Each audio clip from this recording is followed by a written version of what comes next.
Zaman Nabi Ibrahim itu, kondisi masyarakat pada zaman Nabiullah Ibrahim alaihissalam yang terjadi adalah kemusyrikan sudah merebak di mana-mana. Ya. Itu tidak mengenal rakyat atau pejabat. Semuanya sudah melakukan kemusyrikan. Nanti kita akan mendapatkan bagaimana cerita. Ya. Ada seorang nenek-nenek sudah tua, sakit-sakitan. Dia bernazar, jika saya sehat, maka saya akan ikut membakar Nabi Ibrahim. Padahal nenek-nenek sudah sakit-sakitan. Sampai nazarnya, jika saya sehat, maka saya akan ikut membakar Nabi Ibrahim. Ini dahsyat luar biasa dalam kitab Qasasul Anbiya. Imam Ibnu Katsir menyebutkan seperti itu. Baik, maka sangat layak ya di orang Ur atau orang Kaldan Irak itu diutus seorang nabi dan rasul untuk mengingatkan mereka agar kembali kepada ketauhidan, ya, mengesahkan Allah Subhanahu wa taala. Kita lihat bagaimana peta secara umum tentang Nabiullah Ibrahim alaihissalam. Saya pada kesempatan kali ini khusus Nabi Ibrahim akan saya bagi dua ya, karena panjang sekali cerita tentang Nabiullah Ibrahim ini.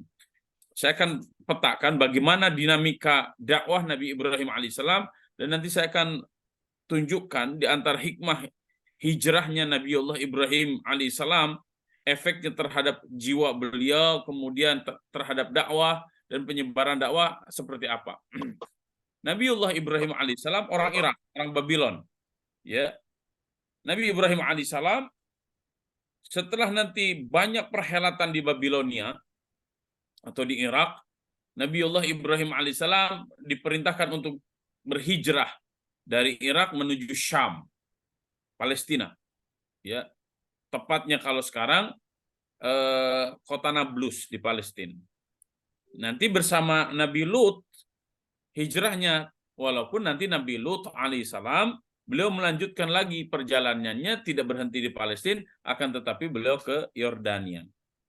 Kemudian dari Palestina nanti ke Mesir. Ini ya. Nanti setelah dari Mesir kembali lagi ke Palestina. Setelah di Palestina, Allah Subhanahu wa taala perintahkan untuk hijrah ke Makkah, dan kemudian setelah Nabi Ibrahim alaihissalam menyimpan istrinya Hajar dan Ismail di Makkah, kemudian kembali ke Palestina. Pada titik inilah sebenarnya Palestina menjadi negeri yang sangat penting untuk kita perhatikan, karena memang Palestina adalah ardul hijrah, buminya hijrah para nabi dan para rasul, dan Palestina adalah ardul anbiya, negerinya para nabi dan para rasul, tempat hijrahnya para nabi dan para rasul. Dan di Palestina Allah Subhanahu wa taala utus banyak yang menjadi para nabi dan para rasul. Maka jika ada orang yang hari ini tidak memiliki perhatian terhadap Palestina, maka sejatinya mereka adalah orang-orang yang tidak memahami sejarah para nabi dan para rasul. Maka saya ingin mengajak kepada semuanya, ya, dengan mengkaji sejarah atau kisah para nabi dan para rasul itu, seharusnya kita memberikan perhatian baik terhadap orang-orang terdahulu secara nasab, kemudian secara tempat, terlebih risalah atau ajaran yang diberikan oleh para nabi dan para rasul. Sehingga itulah yang menjadikan kita melakukan mirroring and modeling. Mirroring itu artinya berkaca, modeling itu mengambil model-model yang telah diberikan oleh para nabi dan para rasul. Sehingga kita akan menjadi kaya hazanah iman, hazanah ilmu, wawasan sejarah, bahkan kita akan mendapatkan ya,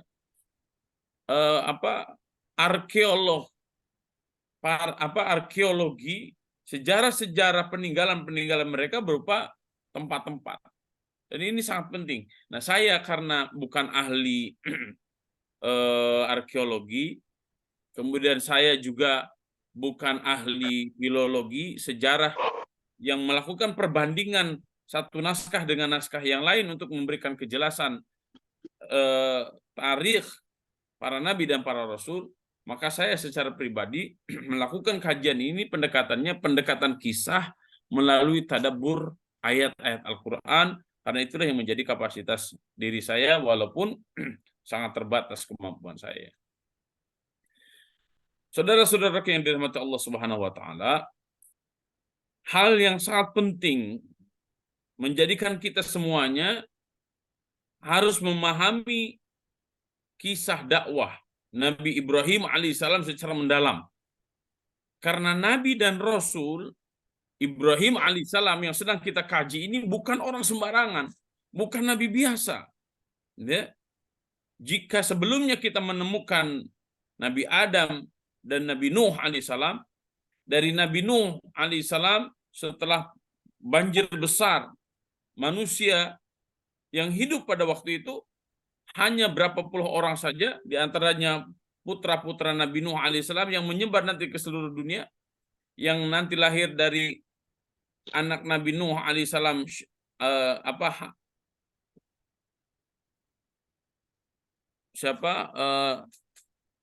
dari Sam itu ya, dari Sam bin Nuh itu para nabi dan para rasul seperti Nabi Hud, kemudian Nabi Saleh, kemudian Nabi Ibrahim.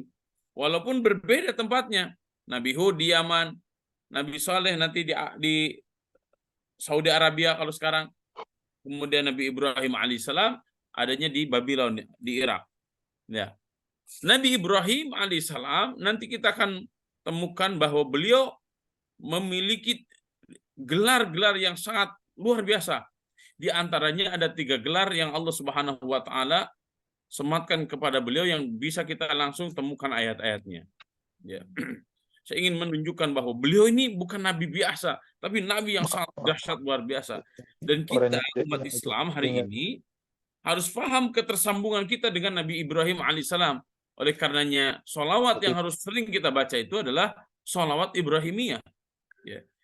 Dan hari ini pula, baik di timur ataupun di barat, di Amerika dan di Eropa wabil khusus, mereka banyak yang mengatakan dirinya adalah pengikut Abrahamik, pengikut Nabi Ibrahim alaihissalam, menisbatkan dirinya kepada Nabi Ibrahim, tapi ajaran-ajaran yang dilakukannya sangat jauh dari apa yang telah diajarkan oleh Nabi Ibrahim alaihissalam. Baik, yang pertama, gelar yang disematkan oleh Allah Subhanahu wa taala kepada beliau adalah Imam Linnas, imam bagi seluruh manusia.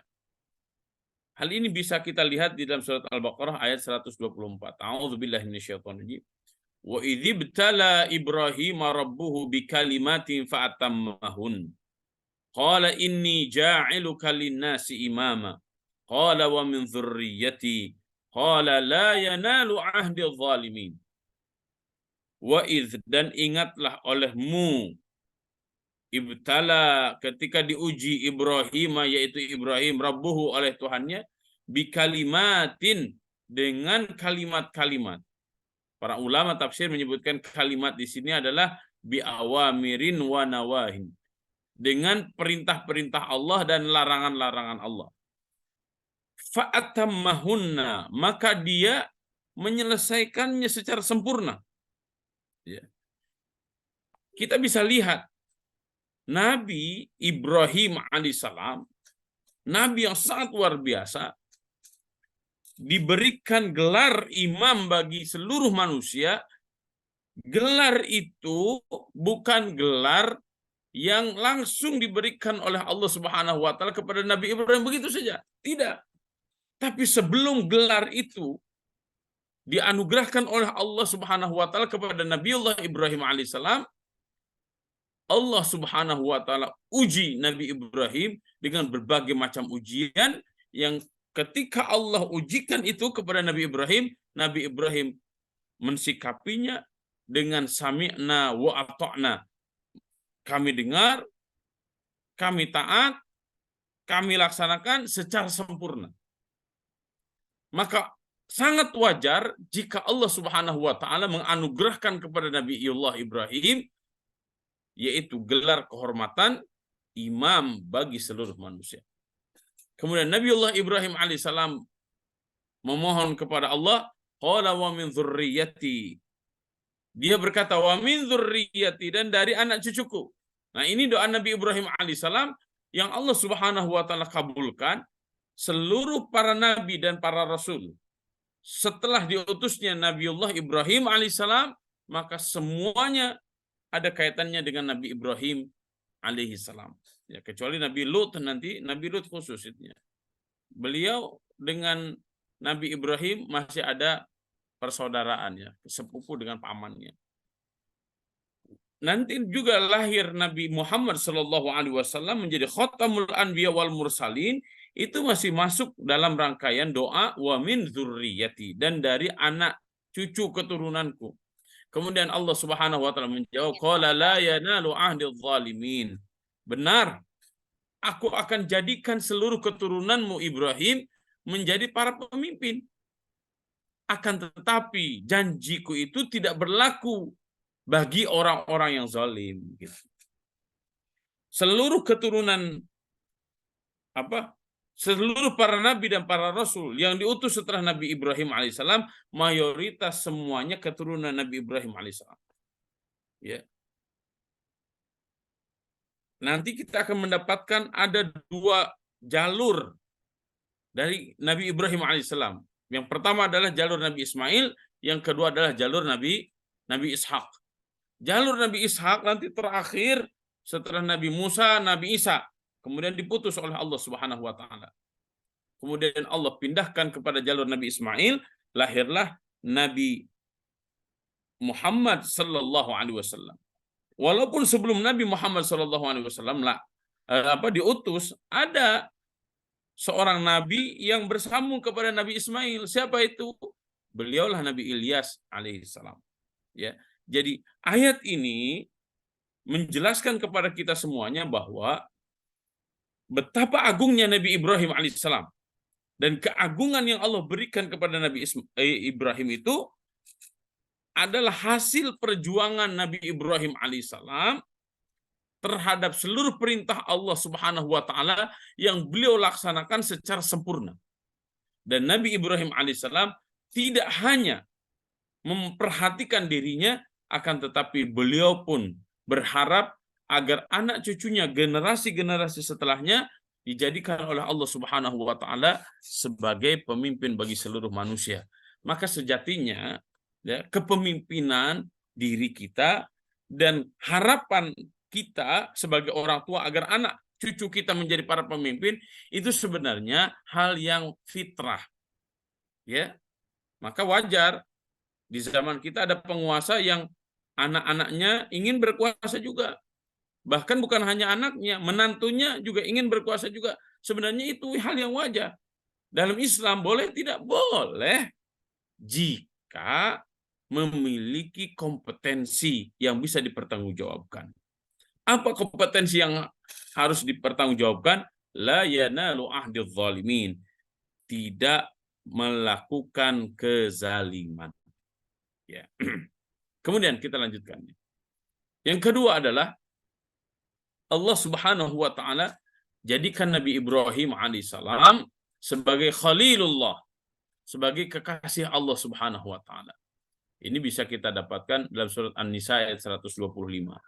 A'udzubillahi minasyaitonirrajim. Wa man ahsanu dinan mimman aslama wajhahu lillah wa huwa muhsin wattaba'a millata Ibrahim hanifa wattakhadallahu Ibrahim khalila. Dan siapakah yang lebih baik agamanya daripada orang yang dengan ikhlas berserah diri kepada Allah, sedang dia mengerjakan kebaikan dan mengikuti agama Ibrahim yang lurus, dan Allah telah memilih Ibrahim menjadi kesayangannya. Masya Allah, coba. Menjadi kesayangan Allah Subhanahu wa taala Nabiullah Ibrahim, karena dengan ketaatan dan ketundukannya kepada Allah, Nabi Ibrahim alaihissalam menjadi orang yang disayangi oleh Allah Subhanahu wa taala. Kadang ya kita dari dua hal ini, Kadang kita ingin tiba-tiba naik jabatan, ingin diangkat derajatnya oleh Allah Subhanahu wa taala, tapi kita lupa dengan ujian-ujian Allah Subhanahu wa taala.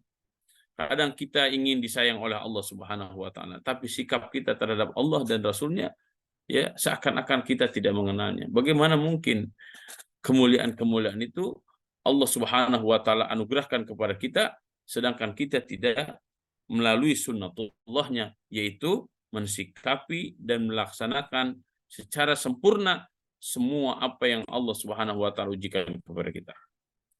Kemudian yang ketiga, Nabiullah Ibrahim alaihissalam diberikan gelar Abul Anbiya, bapak para nabi dan para rasul.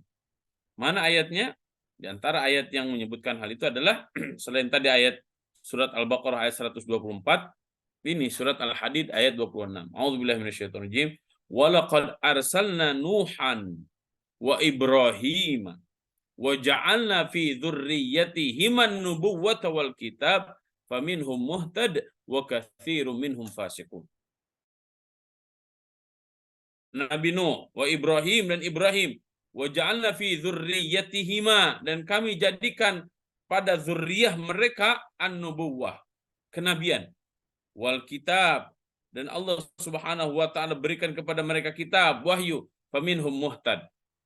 Ya, di antara mereka ada yang menerima petunjuk itu, wa katsirun minhum fasiqun, dan kebanyakan di antara mereka menjadi orang-orang yang fasik.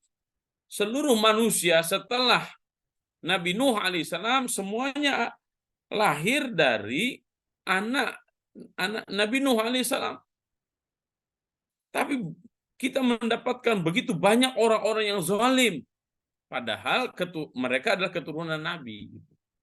Nah, setelah Allah Subhanahu wa taala hancurkan beberapa kaum ya, dari anaknya Nabi Nuh alaihissalam, di antaranya kaum Nabi Hud, kemudian kaum Nabi Saleh, kemudian Allah Subhanahu wa taala munculkan Nabi Ibrahim alaihissalam, yang dari Nabi Ibrahim alaihissalam lahirlah generasi para nabi dan para rasul yang sangat banyak. Akan tetapi di antara generasi-generasi Nabi Nuh alaihissalam, wabil khusus keturunan Nabi Ishak, terakhir mereka nanti Bani Israel, banyak mereka yang zalim, bahkan memusuhi para nabi dan para rasul, yang akhirnya Allah Subhanahu wa taala putus kenabian dan kerasulan dari mereka, dipindahkanlah ke jalur yang satunya lagi, yaitu jalur Nabi Ismail alaihissalam. Lahirlah Nabi Muhammad SAW sebagai khatamul anbiya wal mursalin, yang mengajarkan seluruh ajaran-ajaran yang telah diajarkan oleh para nabi dan para rasul sebagai pelengkap, penggenap, dan penyempurna seluruh ajaran-ajaran yang telah diajarkan oleh para nabi dan para rasul. Nah, ini menunjukkan bahwa satu nabi dengan nabi yang lain itu tidak terputus ya gerakan dakwahnya, sambung menyambung menjadi satu. Ya, Nabi SAW pernah menggambarkan bahwa beliau dengan para nabi dan para rasul yang lain itu seperti orang yang sedang membangun satu bangunan. Sungguh sangat indah, sudah sangat lengkap, akan tetapi ada satu pojoknya yang belum sempurna. Kemudian disempurnakanlah, itulah Nabi Muhammad SAW. Maka oleh karena itu, sikap kita terhadap para nabi dan para rasul ya tidak boleh kita menerima Nabi A kemudian kita tidak mau mengimani Nabi B. La nufarriqu baina ahadim mir rusuli. Kita tidak boleh membeda-bedakan antara satu nabi dengan nabi yang lain. Ya, walaupun kita paham bahwa Nabi Muhammad SAW itu adalah sayyidul anbiya wal mursalin, penghulunya para nabi dan para rasul, penutup para nabi dan para rasul. Ya. Kemudian kita lanjutkan. Berbicara tentang Nabi Ibrahim alaihissalam, ya, kita tidak bisa melepaskan dari ayat ini. Surat Ali Imran ayat 33. Ayat ini saya ulang-ulang ya, untuk memberikan kesadaran dan kefahaman terhadap ketersambungan seluruh para nabi dan para rasul. A'udzubillahi minasyaitonirrajim. Innallaha astafa Adama wa Nuhan wa ala Ibrahim wa ala Imran 'alal alamin. Sesungguhnya Allah telah memilih Adam, wa Nuh, dan Nabi Nuh. Ini secara personal ya. Allah pilih Nabi Adam dan Nabi Nuh. Kemudian wa ala Ibrahim, dan keluarga Ibrahim. Jadi yang dipilih oleh Allah bukan hanya Nabi Ibrahim, tapi keluarga Ibrahim. Wa ala Imran, dan keluarga Imran.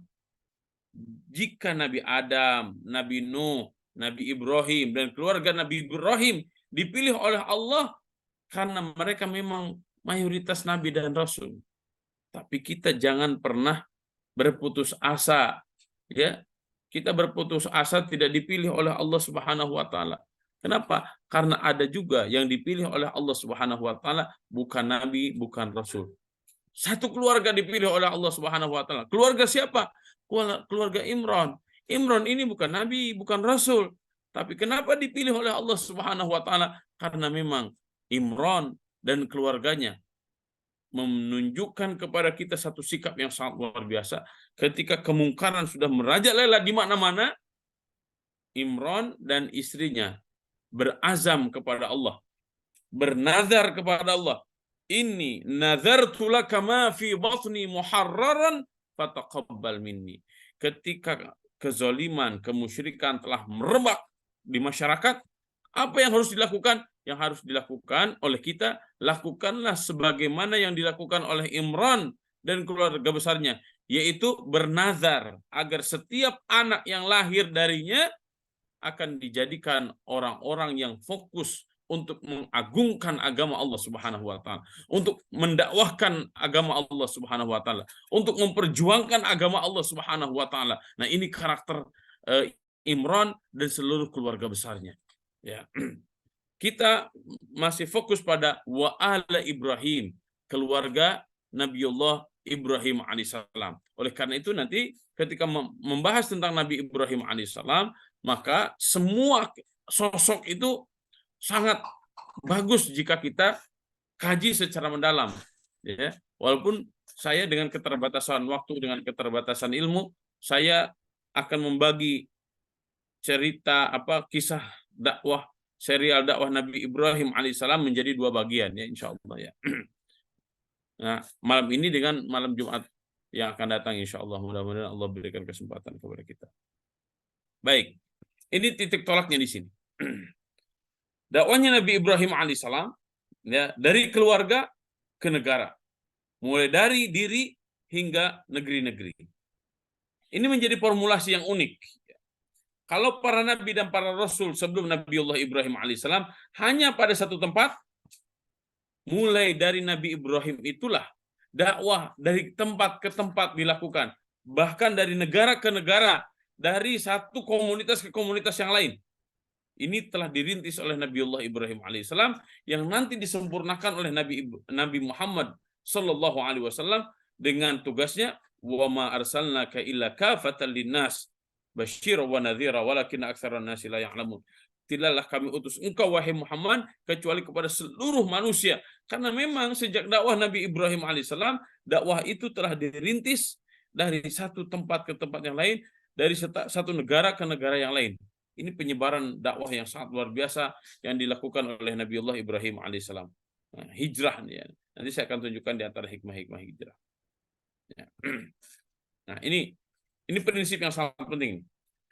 Terpilihnya Nabiullah Ibrahim alaihissalam dengan berbagai gelar yang sangat mulia itu, ya, bukan karena, kalau bahasa kita itu sekarang, bukan karena KKN, ya, mentang-mentang bapaknya presiden, kemudian mahkamahnya iparnya, kemudian hukum diatur sedemikian rupa untuk memberikan kemudahan demi kemudahan kepada ahlihi wa sahbihi ajmain. Ya.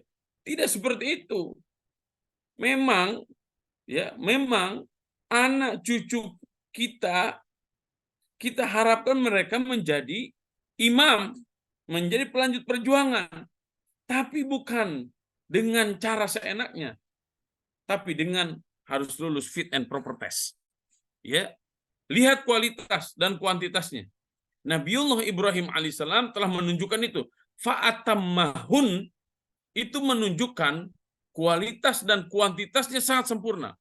Adapun fit and proper test bisa kita lihat dari ayatnya. Mana? Ibtala. Ibtala itu bahasa kita sekarang adalah fit and proper test. Ya. Jadi para santri, bapak-bapak, ibu-ibu, jangan harap kita naik kelas kalau kita tidak pernah ujian. Artinya, ketika kita diuji oleh Allah Subhanahu wa taala, maka sikap mental kita adalah harus bahagia. Kenapa harus bahagia? Karena jika kita mampu menghadapi dan mengatasi masalah yang sedang kita hadapi itu, artinya kita lulus. Kalau sudah lulus, artinya naik kelas. Ya, kalau tidak mau mensikapi, tidak mau menjawab, maka jangan harap kita lulus dan kita jangan harap naik kelas. Ya, fit and proper test pasti akan didapatkan di dalam kehidupan kita, karena alladzi khalaqal mauta wal hayata liyabluwakum ayyukum ahsanu amala. Jadi prinsip fit and proper test itu harus kita pahami betul, karena terkadang ketika kita diuji, kita ingin segera melepaskan ujian-ujian itu. Nanti Imam Ibnu Katsir rahimahullah taala bisa kita baca di dalam kitabnya. Kapan masa-masa indah hidupnya Nabi Ibrahim alaihissalam? Nabiullah Ibrahim alaihissalam menjawab, masa indah kehidupan saya adalah ketika saya akan dibakar oleh Namrud dan seluruh orang kampung bersepakat untuk membakarnya. Hatta ada satu binatang yang sampai sekarang binatang itu dilaknat akhirnya oleh Allah Subhanahu wa taala, yaitu tokek. Kalau seluruh makhluk binatang-binatang yang lain ingin menyelamatkan Nabi Ibrahim, sampai burung pipit membawa setetes air di paruhnya. Ya, kalau tokek justru dia meniup api yang akan membakar Nabi Ibrahim alaihissalam. Oleh karena itu kita boleh membunuh cecak, boleh membunuh tokek. Walaupun di masyarakat kita kalau ada tokek itu, oh katanya itu orang kaya, itu akan membawa nikmat. Padahal tokek itu adalah satu-satunya binatang yang mengkhianati kepada Nabi Ibrahim alaihissalam. Ya, saya ingin tunjukkan kepada semuanya bahwa betapa indahnya Nabi Ibrahim alaihissalam menikmati itu. Kalau Imam Ibnu Katsir rahimahullah menjelaskan proses pembakaran Nabi Ibrahim itu 40 hari, bayangkan.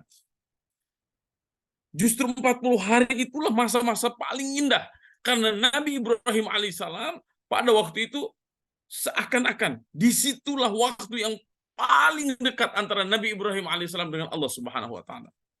Ya, kita lihat bagaimana saudara-saudara kita di Palestina. Bagi kita mungkin kasihan melihat saudara-saudara kita di Palestina. Tapi kalau kita lihat dan kita tanya langsung kepada saudara-saudara kita di Palestina, apa yang antum merasakan? Bahagia, mereka merasakannya bahagia. Kenapa mereka bahagia? Karena mereka mampu menjadi garda terdepan, pengaman dan penyelamat warisan seluruh para nabi dan para rasul, yaitu Ardul Palestin, wabil khusus Baitul Maqdis. Betapa bahagianya mereka, walaupun darah dan air mata, jiwa, raga, harta, bahkan nyawanya harus mereka korbankan. Karena memang para pejuang itu menemukan kepuasan batinnya itu ketika perjuangan mereka lakukan. Disitulah pertolongan Allah Subhanahu wa taala sangat dekat dengan para pejuang Islam itu. Imam mereka mendapatkan kejayaan mulia ketika di dunia, ataupun mereka mendapatkan syahid karena berjuang di jalan Allah Subhanahu wa taala. Ya. Kemudian lanjut.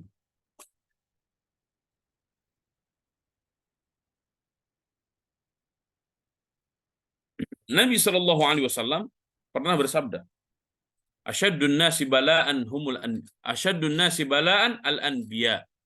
Thumma al-amthal fal-amthal.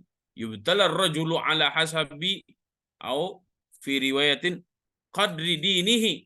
Fa in kana dinuhu salaban ishtadda bala'uhu wa in kana fi dinihi riqatun ubtuliya ala hasabi dinihi fama yabrahul bala'u bil 'abdi hatta yatrukahu yamshi 'alal ardi ma 'alaihi khati'atu. Manusia yang paling dahsyat cobaannya adalah para nabi. Kemudian orang-orang yang serupa, lalu orang-orang yang serupa. Seseorang itu diuji menurut ukuran atau kadar agamanya. Jika agamanya kuat, maka cobaannya pun dahsyat. Dan jika agamanya lemah, maka ia diuji menurut agamanya. Maka cobaan akan selalu menimpa seseorang sehingga membiarkannya berjalan di muka bumi tanpa tertimpa kesalahan lagi. Nah, hadis ini hasan sahih ini menurut Imam At-Tirmidzi. Hadis ini saya kemukakan kepada bapak-bapak, ibu-ibu, saudara-saudaraku sekalian. Agar apa? Agar kita bisa bercermin. Ternyata ujian yang Allah berikan kepada kita itu seakan-akan tidak ada apa-apanya. Karena manusia yang paling dahsyat ujiannya adalah para nabi dan para rasul. Terkadang Allah baru menguji kita sedikit saja, kita sudah luhlah, sudah berputus asa. Ya Allah, gimana tega banget kok saya begini. Ya Allah, hidup saya kok gini-gini amat ya. Seakan-akan ujian itu hanya diberikan kepada kita. Padahal ujian yang paling dahsyat Allah Subhanahu wa taala berikan kepada para nabi dan para rasul. Di dalam hadis Nabi sallallahu alaihi wasallam yang lain, ya, innallaha idza ahabba qauman ibtalahum. Ketika Allah Subhanahu wa taala mencintai satu kaum, maka pasti mereka akan diuji oleh Allah Subhanahu wa taala. Maka berbahagialah wahai saudara-saudaraku yang sedang diuji oleh Allah Subhanahu wa taala. Termasuk saudara-saudara kita di Palestina. Berbahagialah kalian karena ujian semakin dahsyat itu menunjukkan betapa cintanya Allah Subhanahu wa taala kepada kalian. Kita justru yang harus bersedih, ya, ketika melihat hidup kita enak-enak saja, adem ayem saja, maka kita harus bersedih. Jangan-jangan Allah Subhanahu wa taala tidak menimpakan ujian yang sangat berat kepada kita karena memang kadar keimanan kita itu sangat tipis sekali. Ya. Saudara-saudara kita di Palestina, betapa dahsyatnya Allah uji mereka semuanya, kemudian mereka syahid. Kemudian kita masih hidup. Ya. Hidup kita terkadang banyak lalainya, banyak lengahnya. Maka berbahagialah saudara-saudara kita di Palestina dan menangislah kita semuanya yang ada di Indonesia yang belum, perjuangannya belum seperti saudara-saudara kita di Palestina. Ya, maka milikilah kepedulian kepada saudara-saudara kita dan kepada kaum muslimin yang lainnya. Karena kepedulian itu di antara tanda-tanda keimanan kepada Allah dan keimanan kepada Rasul sallallahu alaihi wasallam. Man lam yahtam bi amril mu'minin falaysa minhum. Barang siapa yang tidak peduli, tidak mau memperhatikan kondisi umat Islam, maka sejatinya mereka bukan bagian dari umat Islam. Ya. Kemudian kita lanjutkan. Ujian demi ujian yang dirasakan oleh Nabi Ibrahim alaihissalam. Nah, ini di antara peta ya. Allah uji secara pribadi, dirinya diuji. Allah uji Nabi Ibrahim, keluarganya. Allah uji Nabi Ibrahim dengan masyarakatnya. Allah uji Nabi Ibrahim dengan para penguasa. Sempurna ujiannya. Kemudian Allah uji Nabi Ibrahim secara tempat di Irak. Ketika di Irak selesai nanti dibakar, ya, Nabi Ibrahim alaihissalam selesai dibakar, lawan Raja Namrud, ya, akhirnya Nabi Ibrahim diperintahkan ke Palestina. Walaupun nanti Raja Namrud kita dapatkan di antara usia yang disebutkan oleh Imam Ibnu Katsir arba'u sanah, arba'umi'ah sanah, 400 tahun. Usia Nabi Ibrahim itu 120 tahun. Raja Namrud hidup dalam kondisi yang sangat mengerikan. Kenapa? Karena Allah Subhanahu wa taala masukkan, ya, serangga baum jenis nyamuk ke dalam kepalanya, ke otaknya. Dan setiap terasa Namrud itu membawa pemukul kepalanya dung dung dung dung dung dung gitu. Terus dipukul-pukul oleh Raja Namrud, itu disiksa oleh Allah Subhanahu wa taala. Kemudian Nabi Ibrahimnya hijrah ke Palestina, setelah dari Palestina Nabi Ibrahim diperintahkan hijrah ke Mesir, setelah dari Mesir balik lagi ke Palestina, kemudian ke Mekah, kemudian ke Palestina lagi. Nah, ini nabi-nabi yang Allah Subhanahu wa taala perintahkan kepada beliau, kepada Nabi Ibrahim alaihissalam dengan hijrah. Nanti apa hikmahnya, insya Allah nanti saya akan jelaskan. Baik. Saya ingin menegaskan ini ya. Nabi Ibrahim itu agamanya apa? Ya. Karena berebut prasangka di antara orang-orang Yahudi dan orang-orang Nasrani berebut prasangkanya sebagaimana digambarkan dalam surat Ali Imran ayat 67. A'udzubillahi minasyaitonirrajim. Maka Ibrahimu Yahudiyya wala Nasraniyya walakin kana hanifan muslima wa ma kana minal musyrikin. Orang Yahudi menganggap Nabi Ibrahim itu Yahudi. Orang Nasrani menganggap Nabi Ibrahim itu Nasrani. Padahal Yahudi dan Nasrani setelah adanya Nabi Ibrahim alaihissalam. Ya. Jadi mereka ada itu setelah diutusnya Nabi Ibrahim alaihissalam. Nah, jangan sampai mereka menisbatkan dirinya, keyakinannya kepada Nabi Ibrahim dengan Yahudi ataupun Nasrani, padahal Nabi Ibrahim bukan Yahudi, bukan Nasrani. Terus kalau bukan Yahudi, bukan Nasrani, Nabi Ibrahim itu siapa? Maka ditegaskan di dalam Al-Quran, Hanifah Muslima. Sekaligus ini saya ingin menjawab kepada semua orang-orang yang hari ini menisbatkan dirinya kepada Nabi Ibrahim dengan mengatasnamakan kelompoknya adalah Abrahamik. Jika Anda Abrahamik yang benar, maka Anda pasti menjadi seorang Muslim. Kata-kata Ibrahim itu di dalam Al-Quran sebenarnya ada dua. Abraham. Jadi nama Ibrahim atau Abraham, huwa, dia juga. Walaupun nanti kita mendapatkan dalam ajaran orang-orang Hindu, ada dewa yang dahsyat luar biasa, yaitu Dewa Brahman. Jujurlah pada nama Ibrahim. Dari mana mereka mendapatkan nama Dewa Brahmana? Atau dari mana mereka menemukan Dewi Saraswati? Jika itu bukan dari Nabi Ibrahim yang diutus oleh Allah Subhanahu wa taala, ya, di Babylon, kemudian hijrah ke Palestina, kemudian hijrah ke Mesir, hijrah ke Palestina, hijrah ke Makkah, kemudian hijrah lagi ke Palestina. Ya.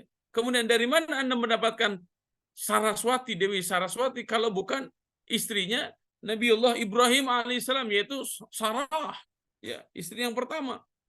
Yang Nabi Ibrahim hijrah dari Irak ke Palestina itu membawa istrinya yang pertama, Sarah. Alasannya memang untuk menyelamatkan Nabi Ibrahim alaihissalam, karena sampai diintimidasi, sampai dibakar sampai 40 hari. Ya. Kemudian mereka juga tidak punya anak. Kalau dakwah tidak ada yang melanjutkan, maka ini bahaya sekali. Maka disitulah adanya hijrah. Di antaranya keberkahan-keberkahan hijrah itu, Allah Subhanahu wa taala berikan kenikmatan-kenikmatan yang sangat banyak. Di antaranya adalah berupa anak. Generasi yang akan melanjutkan perjuangan dakwah Islam. Ya. Nah, di sini menegaskan bahwa dakwah Nabi Ibrahim itu adalah Hanifah Muslimah, berserah diri kepada Allah Subhanahu wa taala, dan itu yang disebut dengan ajaran yang lurus. Kalau Yahudi dan Nasrani, ya, atau agama-agama Kaldan, Bani Kaldan, orang-orang Irak yang sudah menyembah bintang, kemudian berhala-berhala, itu bukan lagi Hanifah Muslimah. Itu musyrik disebutnya. Ya, ajaran-ajaran yang selalu menghitung segala sesuatu itu dengan zodiak, atau bertanya, zodiak kamu apa? Itu sebenarnya bukan dari ajaran Nabi Ibrahim alaihissalam, tapi itu ajaran orang-orang Kaldan di Irak. Ya. Dan ini harus sensitif karena ini masalahnya masalah akidah. Kemudian kita masuk. Bagaimana dakwah yang dilakukan oleh Nabiullah Ibrahim alaihissalam? Nah, saya kasih judul khusus pada ayat ini dengan dakwah dan observasi. Ya. Observasi di dalam dakwah itu sangat penting. Dan Nabi Ibrahim alaihissalam, saya tegaskan, ketika pengklasifikasian, ya, Allah menguji dirinya, Nabi Ibrahim. Allah menguji keluarganya, Allah menguji pada masyarakat dan penguasanya. Nah, observasi dilakukan itu untuk apa? Untuk mengokohkan diri dan juga masyarakatnya. Jadi dai, jangan lupa, lakukanlah observasi. Untuk apa observasi itu dilakukan? Penelitian-penelitian itu dilakukan, ya, untuk semakin mengokohkan keimanannya kepada Allah Subhanahu wa taala. Jadi dai itu harus punya DNA, dakwah need analysis, ya. Observasi hari ini bisa dalam bentuk natural science ataupun social science. Nah, terkadang Kita lupa mengajarkan IPA, tapi pemahaman IPA itu tidak menyampaikan kita kepada semakin tunduk kepada Allah. Kita juga terkadang lupa melakukan observasi sosial, itu tidak menghantarkan kita semakin dekat dengan Allah Subhanahu wa taala. Contoh inilah yang hendak saya tunjukkan bahwa Nabi Ibrahim alaihissalam, nabi yang memberikan contoh dakwah, itu butuh observasi, ya. Contohnya dalam surat Al-Baqarah ayat 260. A'udzubillahi minasyaitonir rajim. Wa idz qala Ibrahim, Rabbi, kaifa tuhyil mauta? Berkata Ibrahim, dan ingatlah ketika Ibrahim berkata, Rabbi, wahai Tuhanku, arini, tunjukkan kepadaku kaifa tuhyil mauta. Bagaimana engkau menghidupkan yang mati? Qala awalam tu'min. Hei Ibrahim, apa kamu tidak percaya, ya, bahwa aku yang menghidupkan dan mematikan? Qala bala. Ya, aku percaya bahwa engkau yang menghidupkan dan mematikan. Walakin liyatma'inna qalbi. Nah, ini. Akan tetapi aku ingin sebuah data, fakta yang langsung aku lihat, yang langsung aku dengar. Jadi mengobserve itu membiasakan diri kita, ya, melihat sesuatu secara langsung, mendengar sesuatu secara langsung, mempraktekkan sesuatu secara langsung, bukan lagi katanya. Kalau para dai terbiasa dengan katanya, maka kita akan menjadi sasaran empuk hoax. Ya, apalagi hari ini hoax itu diciptakan, hoax itu diproduksi. Dan siapa yang memproduksi hoax terbesar di Indonesia? Oh, semua orang sudah tahu lah, ya. Dan para penjajahnya itu disebut dengan para buzzer. Para dai lakukan observasi. Lebih baik para dai tidak berkata-kata dulu, tidak komen dulu, tidak merespon dulu sebelum dia melakukan observasi yang sempurna, ya. Allah Subhanahu wa taala memerintahkan Nabi Allah Ibrahim alaihissalam dengan fakhudh arba'atan minat thair. Ibrahim, ambil 4 burung. Fasurhunna ilaika. Ya. Lalu cincanglah olehmu, itu burung itu dicincang. Kemudian dicampur tuh cincangan burung itu. Tsumma ja'al 'ala kulli jabalin minhunna. Setelah dicincang, setelah diaduk 4 burung itu, apa yang diperintahkan lagi? Bagi menjadi 4 bagian di 4 gunung, ya, yang sudah dicampur itu, satu bagian di gunung A, satu bagian di gunung B, satu bagian di gunung C, satu bagian di gunung D. Setelah selesai dipisah-pisah, panggil itu burung dengan satu atau ya, wallahu alam dengan seperti apa cara Nabi Ibrahim alaihissalam memanggil burung itu. Ya'tinaka sa'ya. Maka si burung yang tadi sudah disembeli, ya, dan dicampurkan 4-4-nya itu, kemudian ya'tinaka sa'ya. Mereka datang dengan cepat, dengan segera kepada Nabi Ibrahim alaihissalam. Nah, ini, ya, sangat penting di dalam dakwah itu melakukan observasi. Sehingga karena kita yang langsung melakukan penelitian, betapa yakinnya kita dengan kemahakuasaan Allah Subhanahu wa taala. Lakukanlah ini pada hal-hal yang sifatnya natural science atau IPA ataupun IPS. Bahkan inilah sebenarnya yang harus kita lakukan setiap hari terhadap ayat-ayat Allah Subhanahu wa taala, walaupun hanya satu huruf, walaupun hanya satu kata, apalagi satu ayat, apalagi satu surat, itu sangat luar biasa sekali, ya. Tapi beda rasanya ketika ayat itu kita bedah langsung dengan hanya mendengar katanya, kata Ustadz ini, apalagi hanya sebatas melihat di Google atau hanya sebatas baca. Kalau kita lakukan itu, penelitian-penelitian itu secara langsung oleh diri kita, maka kita akan semakin mantap keyakinan kita, karena Allah Subhanahu wa taala bukakan pintu-pintu hikmah selama observasi yang kita lakukan. Ada satu catatan penting dalam ayat ini, ya. Beda antara sikap Muslim dengan sikap masyarakat awam.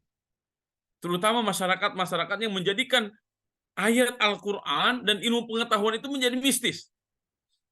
Saya ingin bocorkan, inilah yang dijadikan oleh orang-orang yang disebut dengan ajian ilmu rawa rontek. Jadi siapa yang ingin mengaji ilmu rawa rontek, bacalah ayat ini. sekian ribu kali puasanya, sekian hari makannya begini-begini segala macam. Ayat Allah jadi disimpangkan. Padahal ayat ini ayat observasi yang menjadikan hati kita semakin kokoh kepada Allah Subhanahu wa taala. Jadi jangan jadikan ayat-ayat Allah itu menjadi mistis, ya. Semua di kita itu menjadi mistis. Padahal itu bukan dari ajaran Islam. Baik, lanjut. Yang selanjutnya adalah metode dakwah dengan membangkitkan imajinasi ilahiyah. Apa yang saya maksudkan dengan imajinasi ilahiyah? Ini saya ulang-ulang kata-kata imajinasi ilahiyah ini karena kita sudah beberapa tahun, sekitar 14 tahun ini ya, terus mengembangkan MSPB, model sistem pendidikan Bunyan. Di antaranya adalah imajinasi ilahiyah. Apa yang dimaksud dengan imajinasi ilahiyah? Yang saya maksudkan dengan imajinasi ilahiyah bukan membayangkan tentang zat Tuhan. Ya, karena itu tidak mungkin. Ya, kan tafakkaru fi khalqillah wa la tafakkaru fi dzatillah. Fikirkanlah oleh engkau ciptaan-ciptaan Allah, bukan zat Allah. Ya, oleh karena itu imajinasi ya adalah sebagai proses tafakur dan tadabbur yang menghantarkan kita semakin yakin dengan adanya Tuhan dan menerima tauhid. Ini karena mayoritas ya, kita lihat para saintis baik natural science atau social science ketika mereka melakukan penelitian-penelitiannya ujung-ujungnya menafikan Tuhan. Ujung-ujungnya agnostis. Ya, mereka yakin adanya Tuhan tapi mereka tidak mau beribadah kepada Tuhan. Itu tuh. Nah, peradaban Islam itu tidak seperti itu. Semakin berilmu ya, baik dengan ilmu natural science ataupun social science ya, secara keilmuan tidak ada image bahwa orang IPA itu lebih hebat daripada orang sosial. Orang IPA itu lebih hebat dari orang IPS. Dalam Islam tidak seperti itu. IPA, IPS, ya, natural science, social science, dua-duanya adalah fasilitas bagi kita semuanya untuk lebih dekat kepada Allah Subhanahu wa taala. Ya. Oleh karena itu dalam Islam nanti Nabi Muhammad SAW yang pertama kali diajarkan oleh malaikat Jibril tentang Iqra dan Bismi Rabbika. Iqra Bismi Rabbika, bacalah olehmu Bismi Rabbika dengan menyebut Tuhanmu. Ilmu dan iman, iman dan ilmu, ilmu dan iman, iman dan ilmu. Ini dua hal yang terus bersinergi dan berkolaborasi, saling pengaruh mempengaruhi. Kalau ilmunya benar akan semakin bertambah keimanannya. Keimanan yang benar akan memberikan pengaruh kepada diri kita semakin semangat mengkaji ilmu. Dan ini rintisannya sudah dilakukan oleh Nabi Ibrahim alaihissalam. Ya, sebagai hasil dari olah hati dan olah fikir yang melahirkan ketundukan sempurna kepada Allah Subhanahu wa taala. Beragama itu bukan hanya sekedar ikut-ikutan, tapi beragama itu harus membuka hati dan membuka fikir. Olah hati kita dan olah pikiran kita sehingga keislaman kita bukan hanya sebatas KTP, akan tetapi keislaman yang argumentatif terhadap ayat-ayat yang ada di dalam Al-Quran ataupun ayat-ayat yang ada di alam, bahkan ayat-ayat yang Allah Subhanahu wa taala bentangkan dalam kehidupan sosial kita. Ini yang saya maksudkan dengan membangkitkan imajinasi ilahiyah. Bagaimana contohnya pada zaman Nabi Ibrahim alaihissalam? Nah, ini diantara contohnya. Ya. Surat Al-An'am ayat 74. A'udzubillahi minasyaitonir rajim. Wa idz qala Ibrahimu li abihi Azara atattakhidhu asnaman aliha inni araka wa qaumaka fi dhalalim mubin. Wa idz qala Ibrahim, ingatlah ketika berkata Nabi Ibrahim li abihi. Nah, ini li abihi kepada bapaknya. Tadi saya sebutkan pendapat Imam Ibnu Katsir bahwa Ibrahim bin Tarikh. Ibrahim itu anak Tarikh. Sedangkan di surat Ali Imran di sini disebutkan abihi itu bukan Tarikh akan tetapi Azar. Saya mendapatkan di antara para ulama memang berbeda pendapat. Tapi saya lebih cenderung kepada pendapatnya Imam Ibnu Katsir rahimahullahu taala bahwa Azar itu bukan bapaknya, tapi Azar itu pamannya. Kenapa disebut li abihi kepada bapaknya? Ini menunjukkan rasa hormat, kekerabatan, seakan-akan pamannya itu diposisikan oleh Nabi Ibrahim sebagai bapaknya. Ya. Mang tapi rasa bapak gitu. Paman tapi rasa bapak. Karena penghormatan yang sangat luar biasa dari Nabi Ibrahim kepada pamannya. Nah, imajinasi ilahiyahnya itu di mana? Atatakhidu asnaman aliha. Wahai paman, wahai ayah, ya, Mang, kenapa engkau menjadikan berhala yang engkau bikin sendiri, dipahat, segala macam, kok jadi Tuhan? Inni araka wa qaumaka fi dhalalim mubin. Sesungguhnya aku melihat engkau dan kaummu itu fi dhalalim mubin, ada dalam kesesatan yang nyata. Coba berpikir, Mang.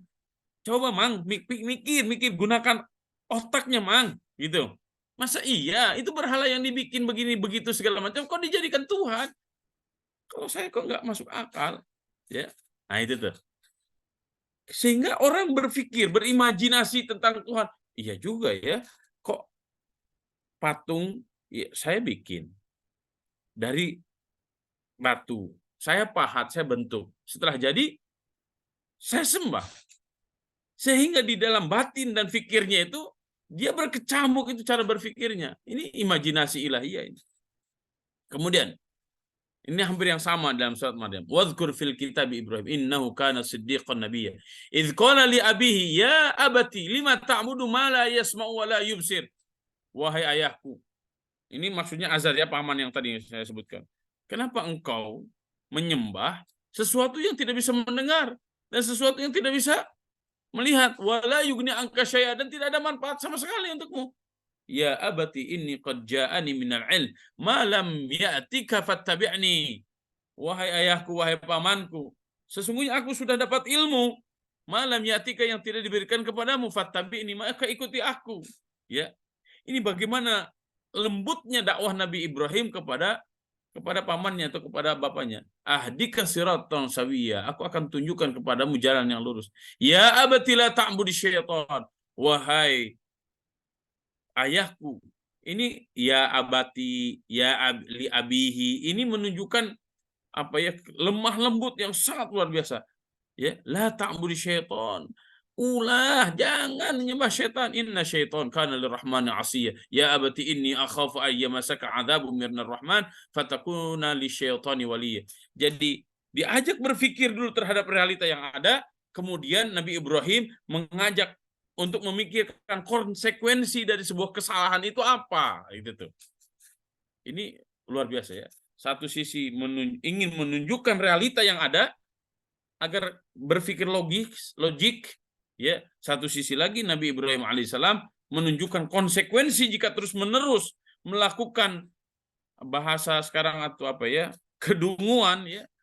Maka yang terjadi adalah ayyamassaka adzabun minar rahman. Ya, akan ditimpakan azab dari Tuhan yang Maha Pengasih, ya. Ini logika-logika yang dibangun, ya. Imajinasi ilahiyah yang dibangun oleh Nabi Ibrahim alaihissalam. Kemudian dakwah dengan penuh kelembutan dan kesabaran dan tidak pernah kecewa. Para dai jangan suka mutung, ya. Baru dikritik sedikit mutung, ya. Baru diintimidasi sedikit mutung, lari dari dakwah, dari perjuangan, jangan. Coba kita perhatikan ini. Ini masih rangkaian yang tadi. Qala araqibun anta an alihati ya Ibrahim. Ini sikap pamannya Nabi Ibrahim. Kamu kok kayak begitu?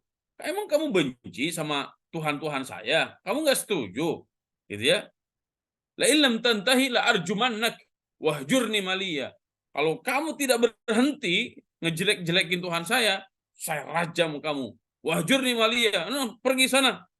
Ya, kalau bahasa sekarang itu tahun-tahun yang lalu ya sangat sering kita dengarkan begini. Udah, kalau tidak mau pergi ke gurun, pergi ke Arab, dasar kadal gurun. Nah, ini bahasa-bahasa melecehkan itu sudah dari zaman dulu, ya. Qala salamun alaik. Jawaban Nabi Ibrahim walaupun dibully di segala macam, salamun alaik. Ya, salamun alaik. Itu menunjukkan betapa hormatnya Nabi Ibrahim alaihissalam dan tidak ada kebencian sama sekali dalam hati Nabi Ibrahim alaihissalam. Semoga keselamatan Allah limpahkan kepadamu. Fa astaghfirullah rabbi, dan aku akan memohon ampunan bagimu dari Tuhanku. Nah, ini para dai ini. walaupun diintimidasi, walaupun disiksa, walaupun dibunuh, walaupun segala macam, apa yang harus keluar dari mulut kita? Salamun alaik. Semoga Allah menyelamatkanmu. Aku akan mintakan ampun kepada Allah Subhanahu wa taala. Ya, saya di antara orang yang mendoakan, ya Allah, mudah-mudahan, contoh ya, ya Allah, mudah-mudahan Engkau berikan, bukakan hati dan berikan hidayah kepada Pak Sambo, contoh. Ya, itu di antara sikap para dai. Ya, kalaupun dia tidak mendapatkan, tidak mau hidayah, ya, itu bukan urusan saya. Yang penting saya sudah mendoakan siapapun orangnya. Ya, bahkan saya mendoakan Pak Jokowi, mudah-mudahan sehat walafiat, dan semoga Allah Subhanahu wa taala berikan hidayah yang sempurna kepada beliau, kepada anak-anaknya, kepada cucu-cucunya. Semoga lahir dari beliau satu hari nanti generasi para ulama, para pejuang. Gitu kita sebagai seorang dai. Apalagi kepada saudara-saudara kita yang lainnya. Bayangkan wajahnya satu persatu. Ini sikap para dai. Jangan ada rasa benci, ya, jangan ada rasa mutung di hati kita. Karena kita sejatinya hanya menyampaikan tugas kita untuk mendakwahi banyak orang. Dan itu telah dicontohkan oleh Nabi Ibrahim. Innahu kana bi hafiyya wa a'tazilukum wa ma tad'una min dunillah wa ad'u rabbi asa alla akuna bi du'ai rabbi syaqiyya. Ini ya. Selanjutnya lah. Kemudian dakwah dengan dialog dan membangkitkan kesadaran. Ya, kalau hari ini banyak orang yang hanya memperhatikan akal sehat, titik. Padahal bukan hanya sebatas akal sehat, tapi akal kita harus selamat. Ya. Mana contohnya? Ini di antara contoh yang saya dapatkan. Qalu man fa'ala hadza bi alihatina. Ketika masyarakatnya banyak yang menyembah berhala-berhala, maka Nabi Ibrahim menghancurkan berhala-berhala itu. Kemudian mereka bertanya, man fa'ala hadza bi alihatina. Ini siapa sih yang menghancurkan berhala-berhala? Innahu laminadz zalimin. Dia orang zalim kalau kayak begitu. Jadi dia nunduh Nabi Ibrahim itu menjadi orang zalim. Qalu sami'na fatan yadhkuruhum yuqalu lahu Ibrahim. Oh, kata masyarakat pada waktu itu, ya viral di mana-mana. Ini katanya yang ngancurin Nabi Ibrahim. Apa yang dikatakan oleh Nabi Ibrahim? Qalu fa'tu bihi ala ayuninas. Mana si Ibrahimnya? Kejar dia, panggil dia, tangkap dia. Yo, kita sidang di tengah banyak orang. La'allahum yashhadun, agar mereka semuanya menyaksikan. Qalu anta fa'alta hadza bi alihatina. Semua orang menghakimi Ibrahim. Kemudian dia berkata, benar kamu yang menghancurkan Tuhan-Tuhan kami, ya Ibrahim. Hei Ibrahim. Gitu. Qala bal fa'alahu kabiruhum. Nabi Ibrahim alaihissalam ini logikanya sangat luar biasa. Loh, kenapa harus tanya saya? Gitu. Bal fa'alahu kabiruhum. Yang melakukan tuh bukan saya tuh. Tanya tuh. Berhala yang paling gede. Fas'aluhum ingkanu yantiqun. Ya sok tanya tuh kepada mereka jika mereka dapat berbicara. Ini pasti dialog ini akan mengakibatkan begini. Akan mengakibatkan, masa saya harus nanya ke berhala-berhala? Maka itu sangat mudah dijawab begini oleh Nabi Ibrahim. Ya terus kalau mereka tidak bisa ngomong, kenapa kamu sembah? Nah itu tuh. Itu logika akal sehat dan logika akal selamat.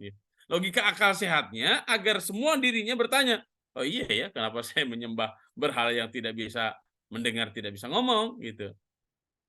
Kemudian ketika dia marah, Nabi Ibrahim mengatakan begini, ya udah kalau kayak begitu kenapa kalian menjadikan mereka sebagai Tuhan? Nah, itu tuh dialog yang akan membangkitkan kesadaran yang paling dalam di lubuk hati seseorang.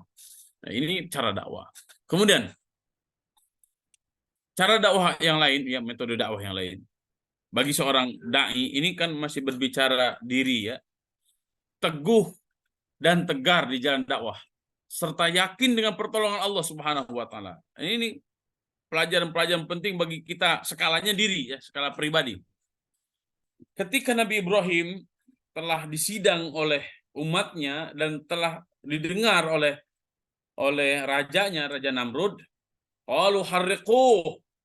Udahlah bakar aja lah Ibrahim itu. Wansuru alihatakum. Dan bantulah Tuhan-Tuhan kamu. Karena Tuhannya nggak bisa ngapa-ngapain. Ya. Maka mereka menyuruh untuk dibakar. In kuntum fa'ilin. Ya. Jika hendak berbuat seperti itu. Qulna ya naru kuni bardan wa salaman ala Ibrahim. maka Allah Subhanahu wa taala perintahkan kepada api, kuni bardan, dinginlah engkau, wasalaman, dan selamatkanlah ala Ibrahim, kepada Ibrahim. Jadi begini, ketika kaumnya mengancam Nabi Ibrahim untuk dibakar, ya, maka seorang dai melihat tantangan seperti itu jangan takut. Kan kita sedang mendakwahi, kita sedang berdakwah. Jadi ketika dakwah dilakukan harus dengan penuh keyakinan, harus teguh dan tegar di jalan dakwah. Jangan lari dari medan dakwah, jangan lari dari perjuangan, dan yakinlah bahwa pertolongan Allah itu pasti akan datang.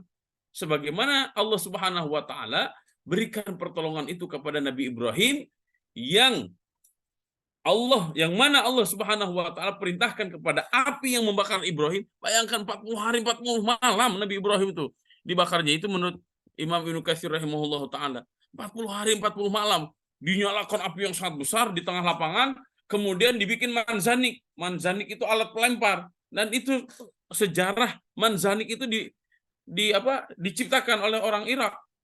Ya, dilemparkan Nabi Ibrahim gitu ke tengah-tengah kobaran api. Ya, kemudian para malaikat datang berbondong-bondong untuk menyelamatkan itu, ya. Bahkan seluruh binatang-binatang datang untuk menyelamatkan Nabi Ibrahim, kecuali tadi cecak, atau bahasa kita toke, cecak gede itu toke itu. Itu malah niupin. Maka oleh karena itu kalau lihat cecak atau lihat toke boleh dibunuh, silahkan. Ya, itu tidak ada kaitannya dengan kekayaan. Siapa yang di rumahnya banyak toke kaya raya gitu. Nggak ada itu. Itu namanya takhayyul itu. Ya. Nah, ini pertolongan Allah Subhanahu wa taala, dan nanti kita akan dapatkan di seluruh cerita para nabi dan para rasul, ya, siapapun yang memperjuangkan agama Allah, maka pasti Allah yang akan langsung menolongnya. Orang-orang Palestina gampang bagi Allah, berikan tuh banjir, berikan badai, berikan ini, berikan itu, gampang bagi Allah Subhanahu wa taala. Tapi kenapa tidak langsung oleh Allah Subhanahu wa taala dilakukan itu? Ya, kalau seperti itu kita tidak akan pernah ikut berjuang, ya, menjaga Baitul Maqdis. Dan ada kalimat yang dibaca oleh Nabiullah Ibrahim alaihissalam, yaitu hasbunallah wa ni'mal wakil. Hasbunallah, cukuplah bagi kami Allah, wa ni'mal wakil, dan sebaik-baiknya penolong itu hanyalah Allah Subhanahu wa taala. Ini yang ditanyakan oleh yang lain, kapan fase kehidupan engkau yang paling nikmat? Maka Nabiullah Ibrahim alaihissalam menjawab, seandainya aku ingin masa-masa indah itu kembali, maka masa yang paling indah itu adalah masa ketika aku dibakar di tengah-tengah lautan api, disaksikan oleh banyak orang. Kalau kita mungkin tidak logis, gimana kok itu masa-masa terindah? Iya, itulah masa-masa terindah, karena di tengah-tengah ancaman masyarakatnya yang sudah musyrik, ya, Nabi Ibrahim alaihissalam dibakar, dan disitulah pertolongan Allah Subhanahu wa taala sangat dekat kepada Nabi Ibrahim alaihissalam. Api menjadi dingin, dan bukan hanya dingin tapi menyelamatkan. Kalau hanya dingin bisa beku Nabi Ibrahim, ya, tapi ini dingin dan juga menyelamatkan. Inilah kuasa Allah Subhanahu wa taala kepada Nabiullah Ibrahim alaihissalam. Para dai, para orang tua, para santri, jika kita semuanya niatnya berjuang di jalan Allah, yakinlah pertolongan Allah Subhanahu wa taala itu pasti akan diberikan kepada kita semuanya. Baik. Lanjutnya. Selanjutnya adalah tentang hijrah, ya. Ini hijrahnya Nabi Ibrahim alaihissalam dari Irak ke Palestina, dari Palestina ke Mesir, kembali lagi ke Palestina, kemudian diperintahkan ke Mekah, dari Mekah kembali lagi ke Palestina. Ini untuk apa? Di antara hikmah-hikmah yang saya dapatkan di dalam hijrah adalah hijrah selain untuk menyelamatkan akidah, juga untuk memperluas gerakan dakwah, sehingga para dai tidak jenuh, ya, karena hanya bertemu dengan orang-orang itu saja, ya, dan tempat itu saja, ya. Nabi Ibrahim alaihissalam diperintahkan hijrah dari Irak ke Syam dan selanjutnya, ya. Dalam surat An-Nisa ayat 100 itu jelasin, wa may yuhajir fi sabilillah yajid fil ardi muraghaman katsiran was'ah wa may yakhruj min baitihi muhajiran ila Allah wa rasulihi thumma yudrikhul maut faqad waqa'a ajruhu ila Allah. Hijrah itu akan menjadikan Allah Subhanahu wa taala bukakan selapang-lapangnya karunia dari Allah Subhanahu wa taala, ya. Dan Nabi Ibrahim alaihissalam dengan hijrah itu, ya, agama tauhid semakin berkembang. Kemudian Allah Subhanahu wa taala berikan anugerah generasi anak, ya, lahir anak yang pertama yaitu Nabi Ismail alaihissalam. Dan nanti kita akan melihat, ya, dengan hijrahnya Nabi Ibrahim alaihissalam, ya, peninggalan Nabi Ibrahim alaihissalam itu akan jadi menyebar kemana-mana. Di antaranya nanti ketika istri yang keduanya yaitu Hajar ditempatkan di Mekkah, Allah Subhanahu wa taala jadikan kota Mekkah yang mati, tidak ada orang sama sekali, ya. Kemudian tempat itu ditempati oleh Hajar dan Ismail, maka tempat itulah yang menjadi, ya, fokus nanti di mana Nabi dan Rasul yang terakhir, Nabi Muhammad SAW, diutus oleh Allah Subhanahu Wa Taala. Di antara hikmahnya kita dapatkan, ya, kenapa Nabi dan Rasul yang terakhir itu di Mekah, bukan di tempat-tempat yang lain? Karena di tempat-tempat yang lain, ya, kemungkaran, kezoliman, keserakahan itu sudah sangat merajalela, bukan hanya pada tingkat pribadi, tapi sudah menjadi negara-negara superpower. Nah, hanya daerah Jazirah Arabia lah yang belum tersentuh oleh banyak pemahaman-pemahaman menyimpang, karena memang tempatnya dikelilingi oleh gunung-gunung dan bukit-bukit berbatu, kemudian tandus, sehingga orang juga malas mau mengakses tempat itu. Masih ada milah Ibrahim di kalangan masyarakat, walaupun sudah agak menyimpang-menyimpang. Maka disitulah agama yang akan disempurnakan itu. Allah Subhanahu wa taala utus seorang nabi dan rasul mengajarkan agama yang sempurna kepada seluruh umat manusia. Nah, hadirin kaum muslimin rahimani wa rahimakumullah, insyaallah pembahasan selanjutnya, karena ini masih sangat panjang sekali, ya, saya tidak bisa menyampaikan ini dalam waktu yang sangat singkat, ya.